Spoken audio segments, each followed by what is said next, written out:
14ই ফেব্রুয়ারি নামে গোটা পৃথিবীতে বিশ্ব ভালোবাসা দিবস কাফের, মুশরিক, বেঈমান, ইহুদি, খ্রিস্টান, নাস্তিক, মুরতাদ, আল্লাহর দুশমন, নবীর দুশমন, ঈমান ইসলামের দুশমনরা একটা দিন বানায়া ওয়ার্ল্ড ভ্যালেন্টাইন্স ডে নামে একটি একেবারে বিভৎস, নিকৃষ্ট, জন্তু জানোয়ারের মতো উল্লাসের একটা দিবস উদযাপন করে, যেটার সাথে ন্যূনতম এক জাররা ঈমান আছে এমন কোন মুসলমান তার সন্তানের কোনো সম্পর্ক থাকতে পারে না।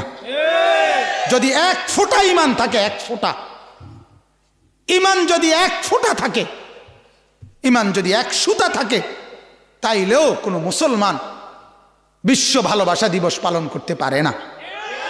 এটা মুসলমানের কোনো কিছু না, এটা জন্তু জানোয়ারের উৎসব হইতে পারে, এটা ঈমানদারের উৎসব হইতে পারে না। এটা বেহায়াদের উৎসব হইতে পারে, এটা কোনো ভদ্র মুসলমানের উৎসব হইতে পারে না, কোনোদিনও না, কোনোদিন। আমার ভালোবাসা আল্লাহকে প্রতিদিন, ঠিক কিনা বলেন না? আল্লাহকে ভালোবাসি বছরে কয়দিন? রাসূলুল্লাহ সাল্লাল্লাহু আলাইহি সাল্লামকে ভালোবাসি বছরে কয়দিন? মাকে ভালোবাসি কয়দিন? বাবাকে ভালোবাসি কয়দিন? স্ত্রীকে ভালোবাসি কয়দিন? ছেলেকে ভালোবাসি কয়দিন? মেয়েকে ভালোবাসি আমার কয়দিন? আমার ভাইকে ভালোবাসি প্রতিদিন, আমার বোনকে ভালোবাসি প্রতিদিন, আমার দাদা দাদি, নানা নানি, চাচা মামা ফুফা খালু আত্মীয় স্বজনকে ভালোবাসি আমি প্রতিদিন। আমার তুমি আলাদা ভালোবাসার একদিন সবক শিখাবে কেন? আমি কি অন্য দিন কন্যাই নি? কথা কর না কেন?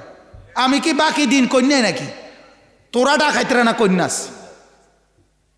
ওই ডাকাতরা বছরের অন্য দিনগুলো ভালোবাসে না, এজন্য ওইরকম একটা অসভ্য ভালোবাসার দিন বাহির করছে। বাংলাদেশের ক্লোজ আপ, এই যে দাঁত মাঝে যে বেরস করেন যে টুথপেস্ট দিয়া, ক্লোজ আপ চেনেন না? এই কোম্পানি ক্লোজ আপ, এটার নাম দিয়ে এই বছর 14ই ফেব্রুয়ারি বিশ্ব ভালোবাসা দিবসের নামে তারা একটা স্লোগান ছাড়ছে। এই বছর তারা যে দ্বিধাহীন কাছে আসার গল্প, অর্থাৎ যারা ছেলে মেয়ে সমাজকে উপেক্ষা করে, মা বাবাকে উপেক্ষা করে, নিজের পারিবারিক ঐতিহ্যকে উপেক্ষা করে যে যেখানে প্রেম ভালোবাসায় নিজেরা ছেলে মেয়ে একজন আরেকজনের কাছে চলে আসছো, তোমরা তোমাদের গল্প আমাদের কাছে জানাও, আমরা সেই গল্প বাছাই করে ছাপাবো, পুরস্কার দেব, ওই জানোয়াররা দিবে। তার নাম দিছে দ্বিধাহীন ভালোবাসার গল্প।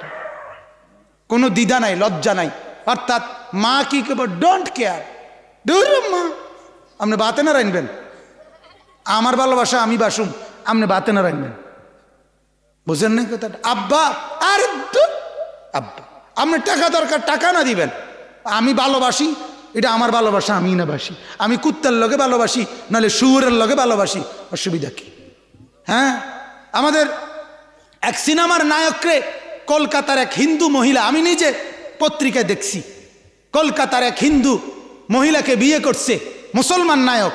তাকে জিজ্ঞেস করছে, আপনি কলকাতার নায়িকা, আরে হিন্দু মহিলাকে বিয়ে করলেন, আপনি না মুসলিম? সে বলছে ভালোবাসা জাতপাত মানে না। ভালোবাসা জাতপাত মানে না, এটা মানুষ না কুত্তা, এত তান সাউন্ড লাগে না, হইতে লেলে হয়, এটা ভালোবাসা, এটা হতো না কথা। ভালোবাসার আবার এত জাতফাত কিটা? কথা বোঝেন নাই? এটা কুত্তা না বিলাই, এটা একটা হইলেই তো হইছে। এজন্যই তো ইউরোপ আমেরিকাতে নারী কুত্তার লগে ঘুমায় না, বা কথা কয় না, হাজার হাজার হাজার হাজার নারী, হাজারো নারী কুত্তারেই কি গোসল করায়, কুত্তারেই পারফিউম লাগায়, কুত্তারেই ফেস আরে ওয়াশ দিয়া ভালো করে ধোয়ায়, কুত্তারেই ভালোবাসে, কুত্তার লগে রাত কাটায়, কুত্তার লগে অবৈধ মিলন করে। নাউজুবিল্লাহ, বলেন নাউজুবিল্লাহ। আল্লাহ আমাদেরকে মাফ করে দেন। অতএব আমাদের ভালোবাসা আমাদের কোরআনে যেটা বলছে, এটা আমাদের ভালোবাসা আমাদের নবীর সাথে, ঠিক আছে ইনশাআল্লাহ। আমাদের ভালোবাসা আল্লাহর কোরআনের সাথে, আমাদের ভালোবাসা আল্লাহর সাথে, আমাদের ভালোবাসা জান্নাতে, ঠিক কিনা বলেন?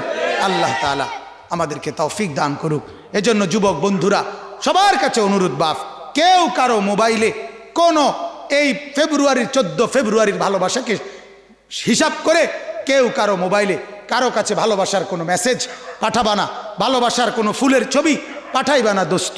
বলো ইনশাআল্লাহ, বলো ইনশাআল্লাহ। আমি অনুরোধ করলাম, যদি এক জাররাম ঈমান থাকে, যদি মুসলমানের বাচ্চা হয়ে থাকো, তেমন করো না, তাইলে এমন করো না ইনশাআল্লাহ। ঠিক আছে ইনশাআল্লাহ। ভালোবাসি কাকে? ভালোবাসি কাকে? আমরা ভালোবাসি রাসূলুল্লাহকে, ভালোবাসি আল্লাহকে, ভালোবাসি আল্লাহর জন্য জান মাল দিয়ে দেওয়াকে। আল্লাহ আমাদেরকে তৌফিক দান করুক, আল্লাহ আমাদেরকে কবুল করুক।